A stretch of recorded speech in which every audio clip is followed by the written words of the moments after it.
Bismillahirrahmanirrahim. Assalamualaikum warahmatullahi wabarakatuh. Innal hamdalillah nahmaduhu wa nasta'inuhu wa nastaghfiruh wa na'udzu billahi min shururi anfusina wa sayyiati a'malina.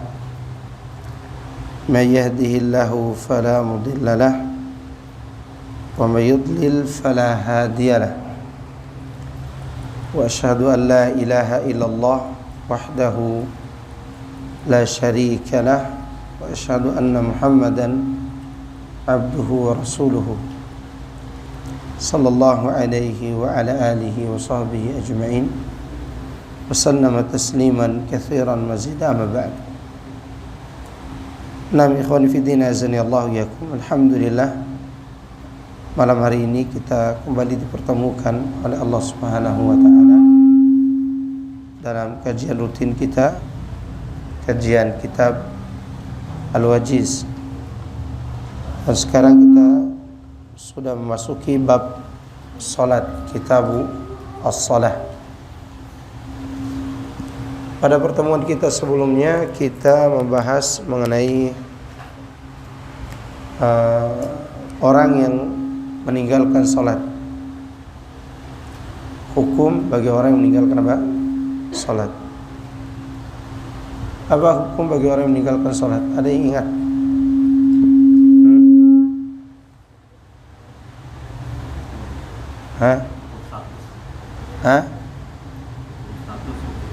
Hukum statusnya apa?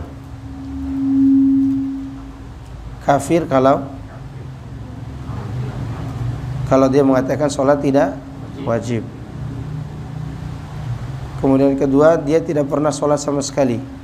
Hukumnya kafir juga menurut pendapat yang dirajihkan oleh Ibnu Taimiyah. Kemudian yang ketiga, meninggalkan sholat karena malas. Hukumnya tidak dong. Khilaf para ulama yang ketiganya. Yang ketiga, menurut mazhab Hambali murtad, keluar dari Islam. Ini menurut mazhab Hambali. Dalam mazhab Syafi'i tidak dikatakan murtad. Jadi orang yang meninggalkan sholat karena malas dalam mazhab Syafi'i tidak dikatakan murtad, dengan dalil-dalil yang pernah kita paparkan sebelumnya, bahwa orang yang meninggalkan sholat karena malas itu nanti di hari kiamat tergantung kehendak Allah. Nah, orang yang tergantung pada kehendak Allah, apa dia dimasukkan ke surga atau dimasukkan ke neraka, itu tidak dihukumi kafir. Taib. Alaman yajibus shalah, alaman tajibus salatu. Salat itu diwajibkan untuk siapa? Maksud di sini salat 5 waktu. Siapa saja orang yang wajib melakukan salat 5 waktu. Yang wajib menegakkan salat 5 waktu adalah setiap orang muslim yang baligh dan berakal. Maksud di sini berakal sehat. Maksudnya berakal apa? Sehat. Saya ulangi. Muslim yang baligh yang berakal sehat. Ini syarat untuk ditetapkan kewajiban sholat atas seseorang. Bukan berarti orang yang belum baligh itu sholatnya tidak sah. Ya. Jadi di sini untuk siapa lagi? Muslim, baligh dan berakal. Baik. Dalilnya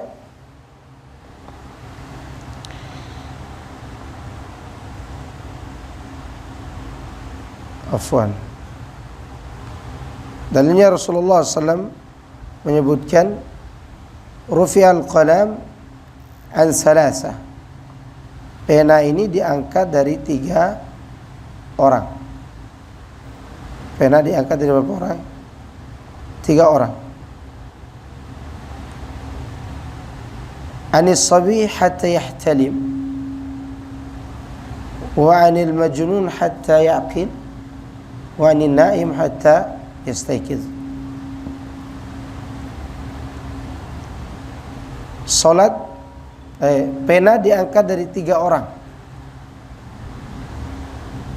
Dari orang yang masih kecil sampai dia balik, artinya tidak ditetapkan kewajiban sholat atasnya. Ya. Yang kedua, pena diangkat dari orang gila sampai dia berakal kembali. Yang ketiga, dari orang yang tertidur sampai dia bangun. Mengenai kalimat muslim, bukan berarti orang kafir itu tidak wajib sholat. Saya ulangi ya. Mengenai syarat sebagai muslim untuk menegakkan sholat, bukan berarti orang kafir itu gugur kewajiban sholatnya. Tetap wajib sholatnya. Hanya saja untuk menegakkan kewajiban itu syaratnya harus jadi muslim. Maka di antara pengakuan orang kafir ketika dimasukkan ke dalam neraka, apa mereka katakan? Qalu lam naku minal musallin. Kami tidak pernah bersama orang-orang yang sholat. Kalimat dalam bahasa Arab kana yakunu, lam naku berarti diambil dari kata kana yakunu. Kami tidak terbiasa sholat. Kan ditanya oleh penduduk surga dari atas, ma salakakum fi saqar? Apa yang membuat kalian masuk neraka saqar? Mereka jawab, qalu lam naku minal musallin. Dulu kami tidak pernah sholat. Alasan mereka itu kenapa mereka masuk neraka. Wa lam naku nut'imun miskin. Waalaikumsalam warahmatullahi. Fadhal, duduk di sini. Maju lagi yang di belakang. Kemudian Allah katakan, dan kami tidak pernah beri makan orang miskin. Wa kunna nakhudu ma'al khaidin. Dan kami membicarakan kebatilan bersama orang-orang yang batil. Selanjutnya, wa kunna nukadzibu biyaumiddin. Dan kami mendustakan hari kiamat. Berarti mereka orang kafir apa tidak?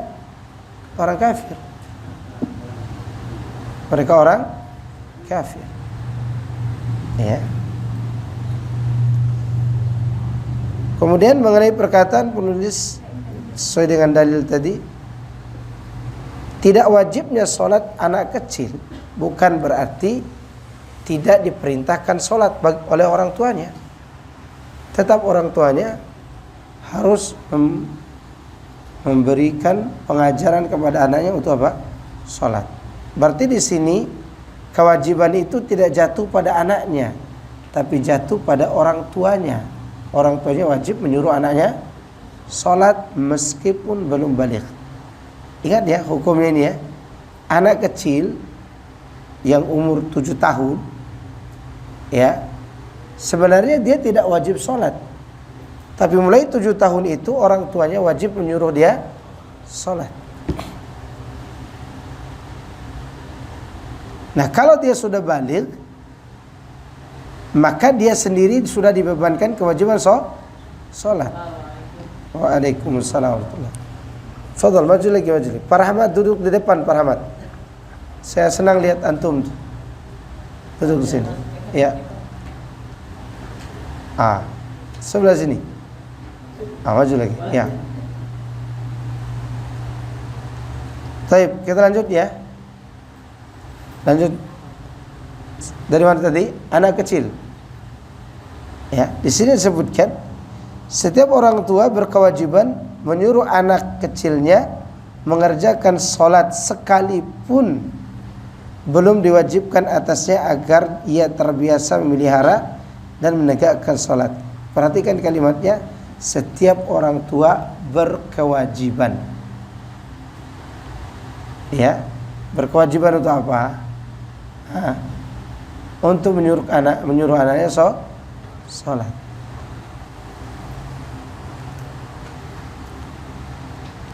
An Amr ibn Shu'aib an abihi an jaddihi qala Rasulullah sallallahu alaihi wasallam muru auladakum bis salati wa hum abna'a 7 sinin wadribuhum 'alayha wa hum abna'u 10 sinin wa farriqu bainahum fil madaji'. Dari Amr bin Shu'aib dari Amr bin Shu'aib, dari ayahnya, dari kakeknya, bahwa Rasulullah SAW bersabda, perintahkan anak kalian untuk sholat pada umur mereka 7 tahun. Pada saat umur mereka berapa tahun? 7 tahun. Dan pukullah mereka karena meninggalkan sholat pada saat umur 10 tahun. Dan pisahkan tempat tidur mereka sejak umur 10 tahun itu. Artinya tidak boleh lagi dia tidur kakak beradik laki perempuan. Ya, kalau sudah umur berapa tahun? Dan tidak boleh juga tidur dengan ibu bapaknya, karena mereka sudah punya aurat. Jadi umur 8 tahun di atas 7 tahun itu sudah punya apa? Aurat. Makanya anak perempuan sudah tidak boleh lagi dilihat oleh orang tuanya atau ayahnya auratnya di saat umur di atas 7 tahun. Demikian juga sebaliknya, anak laki-laki yang di atas umur itu auratnya sudah kelihatan.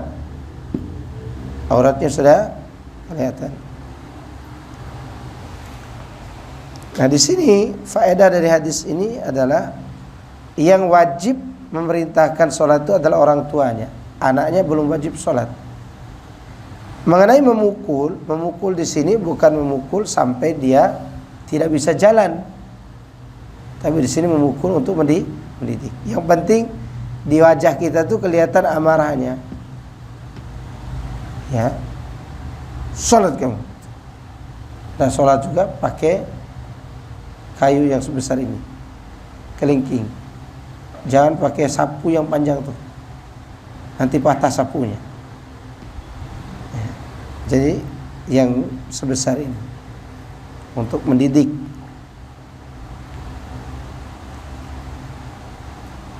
Kemudian waktu-waktu sholat. Dan ini mengenai waktu sholat ini saya kira tidak begitu panjang lebar kita bahas, karena sekarang alhamdulillah sudah ada ketentuan dari siapa? Dari pemerintah. Dan waktu yang ada insya Allah tidak terlalu jauh dari waktu yang ditetapkan oleh pemerintah. Karena waktu penentuan ibadah ini ya adalah dibangun di atas perkiraan. Dibangun di atas apa? Perkiraan. Dan tidak dibangun di atas kepastian yang pasti, tapi perkiraan. Entah itu waktu sahur, waktu maghrib, itu waktu perkiraan. Bukti bahwa waktu tersebut adalah perkiraan, jam-jam yang ada tidak sama, tapi perkiraannya yang wajar. Ya, beda 3 menit, 2 menit, atau beda 1 menit, itu namanya perkiraan. Itu kaidah dalam menentukan apa? Waktu ibadah. Jadi dia dibangun di atas apa? Perkiraan. Sehingga ketika salah menetapkan waktu itu di perkiraan yang kemungkinan besarnya benar, tapi ternyata jangan salah juga, maka di saat itu dimaafkan. Contoh, waktu itu diperkirakan Rasulullah SAW pernah buka puasa di saat mendung bersama para sahabat. Tidak lama kemudian matahari kelihatan. Matahari apa? Kelihatan. Dan saat kondisi seperti itu puasa mereka tetap sah. Kenapa? Karena waktu memang dibangun di atas apa? Perkiraan. Sekarang perkiraan itu sudah lebih canggih. Perkiraan itu sudah lebih canggih. Dan sudah ditentukan oleh apa? Jam yang ada. Dulu yang bisa kan perkiraannya itu kalau Isya, kalau sudah tidak ada lagi ufuk merah. Subuh ketika muncul fajar shadiq, yaitu ketika cahaya sudah berbentuk horizontal. Ya. Kemudian waktu zuhur ketika bayangan sudah bulat. Terkadang bayangan kan tidak bulat di tengah. Iya enggak? Tapi diperkirakan tergelincir sedikit. Tetapi sekali lagi ya, perkiraan ini perkiraan yang tidak terlalu jauh. Tidak terlalu apa? Jauh. Maka Rasulullah SAW memberikan sebuah standar. Lihat di sini sebutkan waktu-waktu ini. An Jabir bin Abdullah radhiyallahu anhu, anna an-nabiy sallallahu alaihi wasallam ja'ahu Jibril alaihi salam faqala qum fasalli fasalli fasalla adh-dhuhra hina zalat asy-syamsu thumma ja'a al-'asr faqala qum fasallihi fasalla al-'asra hina sara dhilla hina sara dhillu kulli shay'in mithlahu ثم جاءه المغرب فقال قم فصله فصلى المغرب حين وجبت الشمس ثم جاء العشاء فقال قم فصله فصلى العشاء حين غاب الشفق ثم جاءه الفجر فقال فصله فصلى الفجر حين برق الفجر أو قال سطع الفجر ثم جاءه بالغد لظهر فقال قم فصلي فصلى الظهر حين صار ظل كل شيء مثله ثم جاء العصر فقال قم فصله فصلى العصر حين صار ظل كل شيء مثله ثم جاءه المغرب وقتا واحدا لم يزل عنه ثم جاءه العشاء حين ذهب نصف الليل أو قال ثلث الليل فصلى العشاء ثم جاءه حين أسفر جدا فقال ثم صله فصلى الفجر ثم قال ما بين هذين الوقتين. Dari Jabir bin Abdullah radhiyallahu anhu bahwa Nabi SAW didatangi Jibril alaihissalam. Seraya berkata kepada beliau, bangunlah lalu solatlah. Maka beliau solat zuhur di waktu matahari tergelincir ke arah barat. Artinya lewat setiap benda itu, sehingga bayangannya kemana? Ke timur. Ya. Maka beliau melakukan solat zuhur itu. Kemudian dia datang lagi kepada beliau di waktu asar, seraya berkata, bangunlah lalu solatlah. Maka beliau solat asar ketika bayangan segala sesuatu sama panjangnya dengan dia.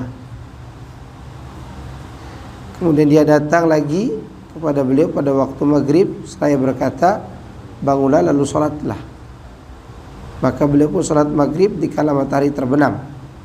Kemudian datang lagi pada beliau pada waktu isya, seraya berkata, bangunlah lalu solatnya. Maka beliau solat isya ketika warna merah telah hilang di ufuk. Kemudian dia datang lagi kepada beliau pada waktu subuh, lalu bangunlah kemudian solatlah.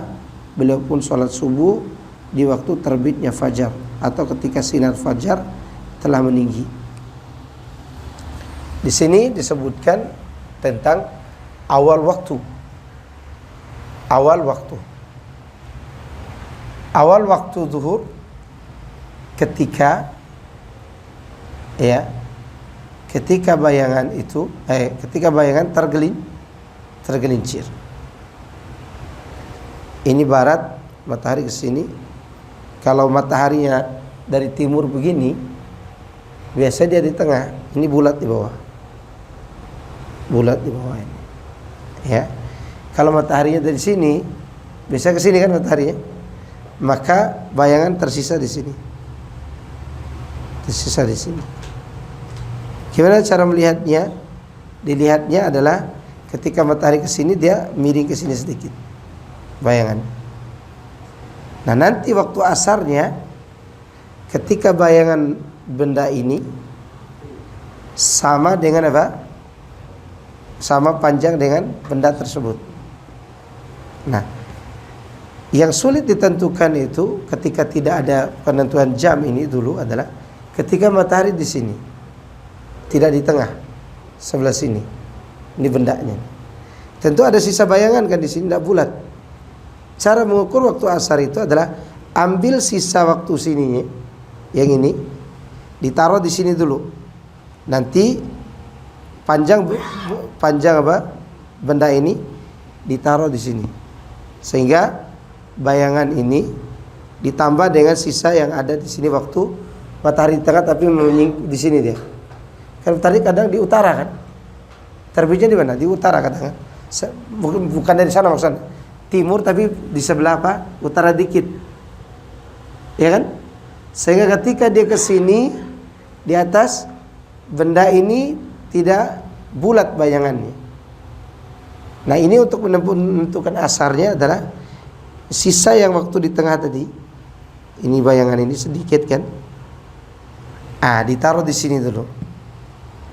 Nanti untuk menentukan masuk waktu asar tuh ditambah dengan ukur panjangnya benda ini segini. Nah, kalau dia di tengah matahari gampang kan, lewat begitu. Oke, ini mengenai awal waktu asar. Kalau waktu zuhur kan tadi gampang tadi, tinggal dilihat tergelincirnya matahari dengan dilihat bayangan kita. Ini awal waktu asar. Awal waktu maghrib yaitu terbenam matahari. Itu awal waktu maghrib. Awal waktu isya kapan? Ketika ufuk merah yang di barat itu mulai hilang. Masuklah waktu apa? Isya. Baik. Kita lihat lanjutan hadisnya. Awal waktu subuh kapan? Terbit fajar. Fajar ada dua loh. Fajar kadzib dan fajar shadiq. Fajar kadzib itu putih meninggi seperti ekor serigala berdirinya. Apa namanya? Vertikal. Kalau horizontal gini kan? Ini vertikal ke atas. Yang shadiq, yang kadzib. Tapi putih dia, tidak warna merah. Kalau yang shadiq, fajar yang masuk waktu subuh, mataharinya begini, terangnya begini, horizontal.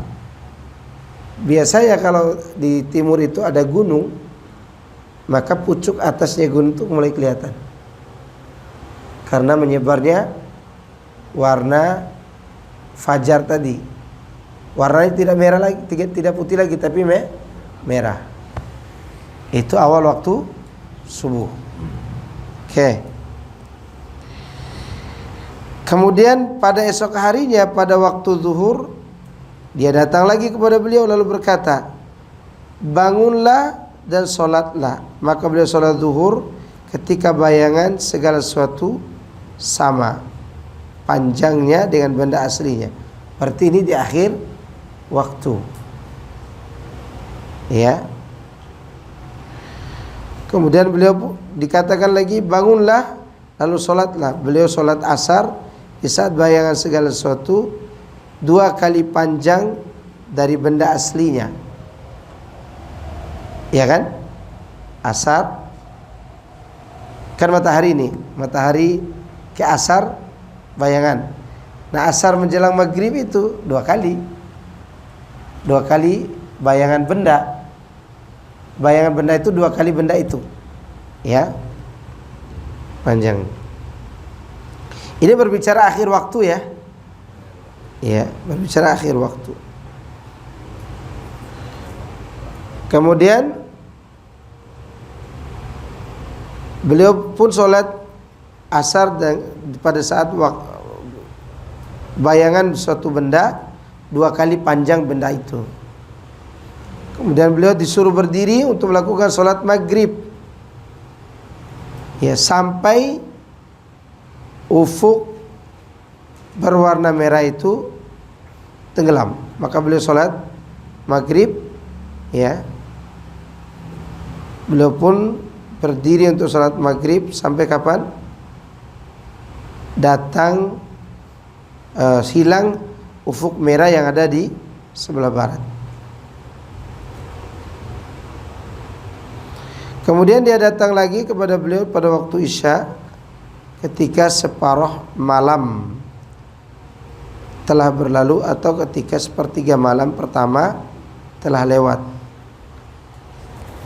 Berarti batas akhir waktu Isya itu bisa pertengah malam atau sepertiga malam terakhir pertama. Sepertiga malam pertama berarti lewat tengah malam. Ini menurut sebagian fuqaha. Bagi mereka yang berhati-hati, mereka membatasi pertengahan malam. Itu akhir waktu Isya. Kemudian Jibril pun datang di waktu subuh. Ya, dan beliau mulai sholat beliau pun kemudian dia datang di waktu subuh mulai sangat terang, seraya berkata kepada beliau, lalu bangun sholatlah. Maka beliau sholat subuh. Lantas Jibril berkata, di antara 2 waktu inilah waktu sholat itu. Arti ini Rasul lakukan di awal disyariatkan sholat dan diajarkan waktu sholat. Bukan berarti sambungan hadis ini membolehkan kita menunda sholat, bukan. Tapi ini di awal diajarkan waktu sholat. Berarti waktu sholat zuhur ketika matahari tergelincir sampai bayangan benda itu sama dengan bendanya. Waktu asar dari bayangan satu benda sama dengan bayangannya, benda aslinya, sampai pada 2 kali lipat. Begitu seterusnya. Ya, saya kira ini gampang dipahami. Ini gampang dipahami. Ini kesimpulannya di bawah. Imam Tirmidzi mengatakan bahwa Imam Muhammad bin Ismail Al-Bukhari menegaskan bahwa riwayat yang paling kuat dalam masalah waktu-waktu sholat adalah hadis Jibril. 1. Sholat zuhur waktunya dari tergelincirnya matahari sampai dengan panjang bayangan segala sesuatu sampai dengan benda aslinya. Aduh, udah salah pencet.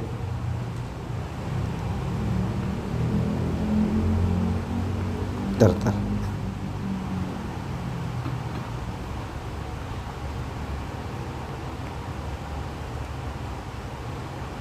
Kemudian waktu asar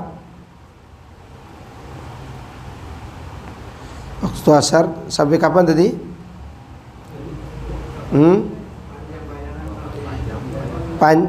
Mulai dari panjangnya bayangan sesuatu sama dengan benda aslinya, yaitu akhir sholat zuhur, hingga terbenamnya matahari atau menjelang terbenamnya matahari.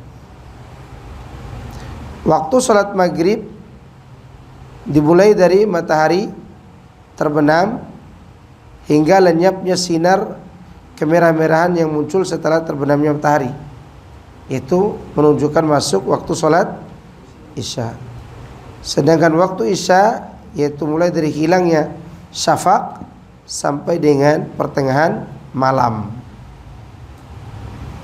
Nah ini ditegaskan pendapat yang berhati-hati, yang mengambil sampai pertengahan malam. Dan ini diperkuat dalam riwayat yang lain, waktu salatul isya ila nisfil lail al-awsat. Waktu salat isya itu sampai dengan separuh malam yang tengah, paling tengah. Nah ini saya tambahkan sedikit pembahasan ini. Ini berkaitan juga dengan para wanita yang haid. Ketika seorang wanita berhenti haidnya sebelum pertengahan malam, menurut pendapat sebagian ahli ilmu, dia wajib melaksanakan sholat maghrib dan sholat isya. Di jama, maghrib dulu baru isya, sebelum pertengahan malam. Jika berhenti haidnya setelah lewat pertengahan malam, maka dia tidak wajib melaksanakan dua sholat tadi. Dia tinggal menunggu sholat subuh. Faham gak? Oke. Itu yang dimaksud. Karena di sini yang banyak terjadi perselisihan ulama tentangnya.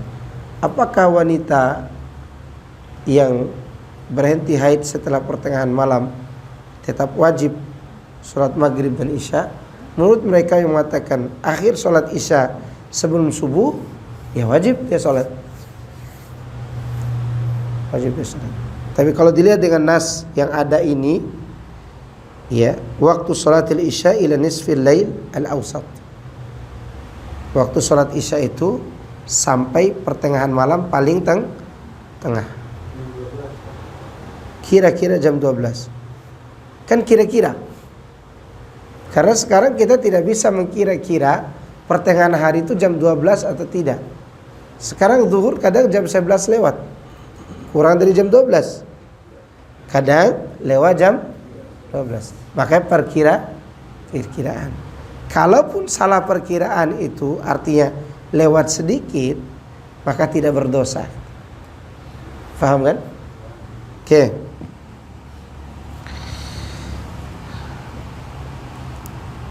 Sampai di sini ada pertanyaan nggak? Fadhal. Kalau dimaksud dengan pertengahan malam itu sesuai uruf Ustaz. Bahkan pertengahan malam dari Saudi maksudnya kan beda Ustaz. Itu mah.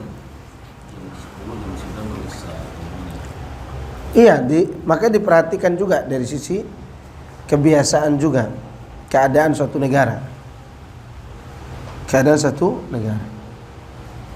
Ya. Kadang tengah malam di sana jam 1 atau jam 2. Karena sholat subuhnya jam 5. Sholat subuh jam 5 kadang. Kita bangun-bangun jam 4 ternyata azan pertama. Ya kan? Bukan azan subuh. Ya, azan subuhnya menjelang jam 5. Itu menunjukkan dilihat juga keadaan. Makanya perkiraan itu di setiap negara punya perkiraan waktu masing-masing. Jelas? Ada lagi? Itu mengenai yang hukum yang meninggalkan sholat, hukum kafir misalkan dia meyakini Nggak wajib ya? kemudian sadar lagi. Iya, harus syahadat lagi. Kalau itu pertanyaan untuk pertemuan kemarin kan. Jika dia meyakini sholat tidak wajib, murtad. Kalau dia masuk Islam lagi, syahadat ulang, namanya murtad. Namanya apa? Murtad. Nama ada lagi? Jadi berkaitan sama kalau ratusan malam itu dan masuk lagi kata itu gimana? Ya tetap dicatat. Kalau itu tidak diangkat kolam dia. Tapi dia tidak dianggap sholatnya kalau dia murtad, kalau dia tidak segera bersyahadat ulang. Kan dia kafir. Ya, dia harus syahadat ulang. Yang diangkat pena tadi dari 3 orang. Kalau yang non muslim, yang kafir tidak diangkat, tetap dicatat dosa. Yang tidak dicatat dosa karena meninggalkan sholat itu 3 orang. Anak kecil, orang gila, dan Orang tidur. Kalau ada orang tidur 3 hari misalnya, selama 3 hari dia tidak sholat. Sampai kapan dia sholat? Sampai dia bangun tidur. Ana pernah dicerita oleh satu orang ustadz, dia tidur 3 hari 3 malam. Ustadz, penghafal Quran lagi. Termasuk koma itu termasuk hatta yakin. Koma itu berarti kehilangan akal. Kehilangan apa? Akal. Ini bahkan pernah terjadi pada seorang ustaz tidur 3 hari 3 malam. Gara-gara salah minum antimo. Dia minum antimo sama Sprite. Antimonya 5, Sprite-nya 1, hampir mati lah. 3 hari 3 malam udah sadar. Setelah itu baru sadar. Ustaz, yang ada di Turut Makan kan ada yang 7 sampai 18 tahun. Iya. Nggak wajib sholat ya. Dia angkat pena. Yang anak seorang konglomerat itu kan, Masya Allah, pangeran tuh. Masih hidup dia. Tapi udah bangun siuman. Katanya udah bergerak dia katanya. Masya Allah. Itu bukti bahwa selama orang tidak habiskan rezekinya, dia tetap hidup. Masya Allah. Ada lagi? Yang belakang dulu, antum dari tadi. Betul belakang.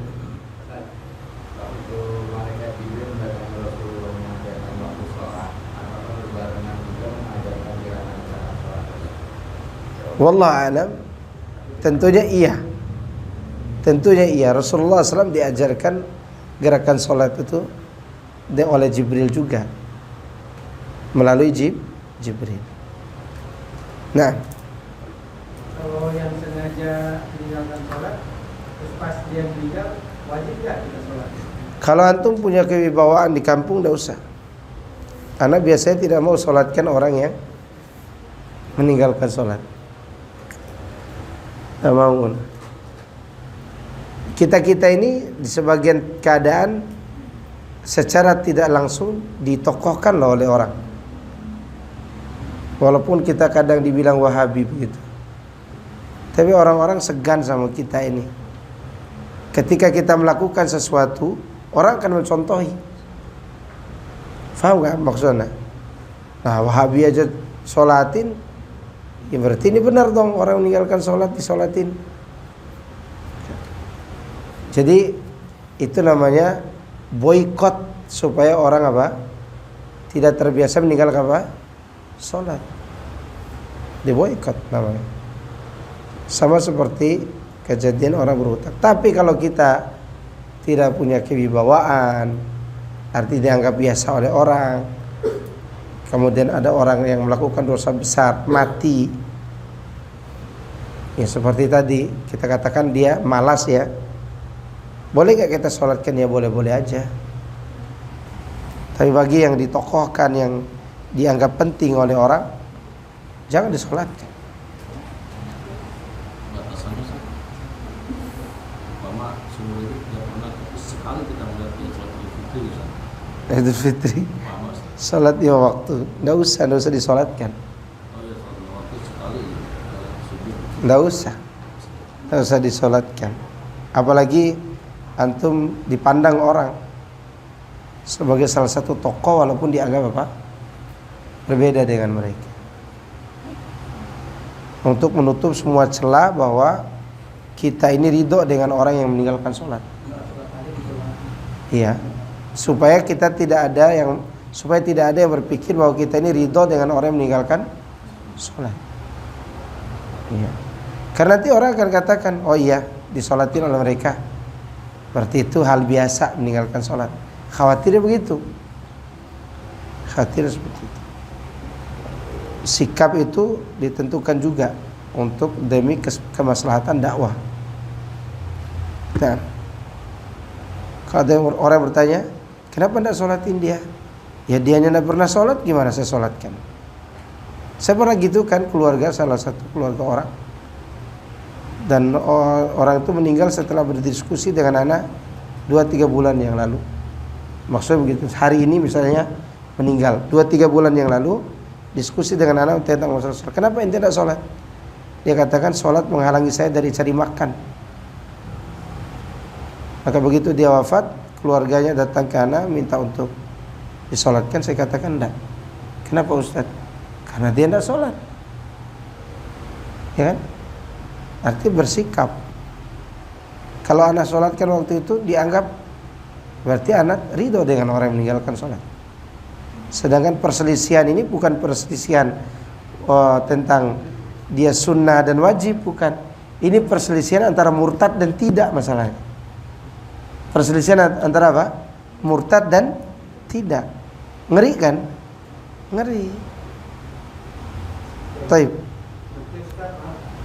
Kalau yang punya kekuasaan, misalkan dia direktur atau pemimpin perusahaan itu, kalau ada karyawannya nggak sholat, dia wajib memecatnya atau enggak? Untuk karyawan, Ya kan dia kan yang punya perusahaan misalkan dia nasihati dulu. Gini masalahnya, itu masalah urusan dunia. Beda dengan masalah kepemimpinan di negara. Kalau kepemimpin negara bukan dipecat, dipenggal. Kalau negara, kalau penguasa nih, penguasa tahu rakyatnya ada yang tidak sholat dan ngeyel tidak mau sholat, ditangkap, dinasihati tidak mau, dipenggal. Ya, karena status apa tadi? Pidana. Status hukum pidana. Beda dengan status hukum statusnya. Taib. Bagaimana dengan bos kantor? Dinasihatin dia. Nggak mau, bukan tanggung jawab dia. Apakah harus dipecat? Masalahnya adalah di kantor itu dia ahlinya. Kalau ada ahli yang di atas dia dan mau sholat, mau baik, maka pecat aja dia. Ya, pecat saja dia. Karena ini urusan apa? Dunia. Ya. Kalau misalkan seorang ini misalkan nggak sholat jamaah, tapi kita meyakini dia itu sholat di rumah, Iya. termasuk tidak? Enggak, tetap harus kita sholatkan. Dia sholat itu, kan sholat di rumah. Tapi kan atau tapi sholat. Ya wallah alam. Kalau ada orang yang kita lihat-lihat, oh modelnya dia orang sholat nih, bisa dilihat orang sholat tuh, bisa diketahui orang sholat. Secantik, seganteng-ganteng artis, nggak sholat, tetap lebih ganteng anak yang nggak artis ini. Ya. Walaupun anak hitam nggak pernah di make up kayak gini, maksud saya begitu. Artinya bisa kelihatan orang nggak sholat tuh. Ya. Anda pernah mengislamkan orang Kristen hitam, dekil, tukang dekil hitam, ya, dari Sumba lagi. 2 hari 3 hari dia masuk Islam tuh, dia belajar wudhu dan sholat. Dia datang lagi dengan kulitnya yang hitam itu, di mata anak itu dia seperti rembulan. Artinya kelihatan orang sholat itu kelihatan betul-betul seriusnya. Karena Allah katakan, Rasul katakan as-salatu nurun. Salat apa? Cahaya. Orang kalaupun sholat di rumah tetap kelihatan. Oh ini orang ini sholat nih, kelihatan. Ya kecuali dia pakai make up yang mahal misalnya, yang dia beli dari live yang ada di TikTok misalnya gitu. Mungkin dia akan bisa menyembunyikan itu. Tapi insya Allah orang yang sholat itu kelihatan. Ya. Tapi ada lagi? Cukup ya? Ini udah jam berapa nih? Kok masih banyak? Oke. Tapi insyaallah kita lanjutkan pembahasan ini pada pertemuan yang akan datang insyaallah. Tahu Pak Taufik pas ya waktu ini. Cukup ya? Tapi cukup. Ada pertanyaan lagi enggak mengenai pembahasan sebelumnya? Ibu-ibu mengenai haid dan nifas. Tadi sudah saya tegaskan, bagi yang berhenti haidnya sebelum pertengahan malam dia sholat apa? Maghrib dan isya. Yang sebelumnya, sebelum haid dia tunda waktu. Misalnya waktu zuhur masuk nih, waktu zuhur masuk, ibu ini belum haid, waktu zuhur masuk nih, dia tunda dulu, mungkin ada kegiatan apa, begitu dia mau sholat zuhur, haid. Nah ini masalah nih. Yang ini ketika dia suci nanti qadha dulu, paham nih?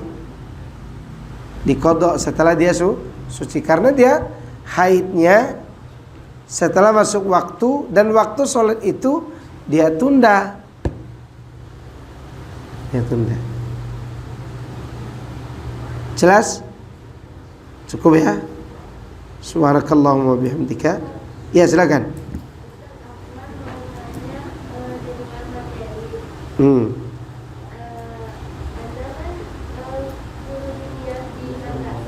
Iya.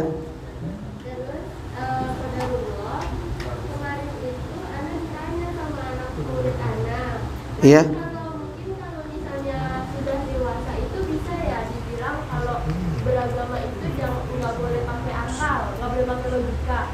Tapi kan karena ini anak kecil, dia bertanya sama anak mengenai Nabi Isa kan diangkat ya, Iya. diangkat ke langit. Dia bertanya, Nabi Isa itu diangkat ke langitnya ke langit ke neraka. Terus ditanya juga, Nabi Isa itu tidur nggak? Kalau nggak tidur berarti sama dong kayak Allah nggak pernah tidur. Mohon pencerahannya. Tayyib, barakallahu fiik. Nggak bisa jawab. Iya. Wallahu alam, dia berada di langit ketiga. Dia berada di langit ketiga. Kemudian Nabi Isa itu, kalaupun dia tidak tidur, bukan berarti dia sama dengan Allah Azza wa Jalla. Kenapa? Karena Nabi Isa ketika di dunia, dia tidur enggak? Tidur. Kemudian nanti diturunkan lagi, dia butuh enggak kepada tidur? Tidur. Dia enggak makan enggak Nabi Isa? Dari mana antum tahu dia makan? Waktu di atas. Iya, dia hidup dengan apa? Dengan rezeki dari Allah Subhanahu wa taala yang tidak perlu kita tanyakan bagaimana bentuk rezekinya. Entah dia tidur atau tidak, itu bukan urusan kita. Karena tidak pernah dijelaskan dalam hadis tentang keadaan Nabi Isa itu secara detail. Ya, dan dia sudah masuk urusan gaib. Ya. Maka jawabannya adalah apa yang didiamkan oleh syariat tidak perlu kita jelaskan. Tapi yang jelas dalam keyakinan kita adalah walam yakul lahu kufuwan ahad. Walaupun Nabi Isa misalnya dia tidak tidur seperti yang dibayangkan anak kecil itu, tapi dia akan turun ke bumi untuk mengalami mati, dan itu tidak terjadi pada Allah. Tidak terjadi pada siapa? Pada Allah Subhanahu wa taala. Ya. Itu hanya terjadi pada siapa? Makhluk. Baik, ada lagi? Cukup ya? Subhanakallahumma bihamdika asyhadu an la ilaha illa anta astaghfiruka wa atubu ilaik. Wassalamualaikum warahmatullahi wabarakatuh.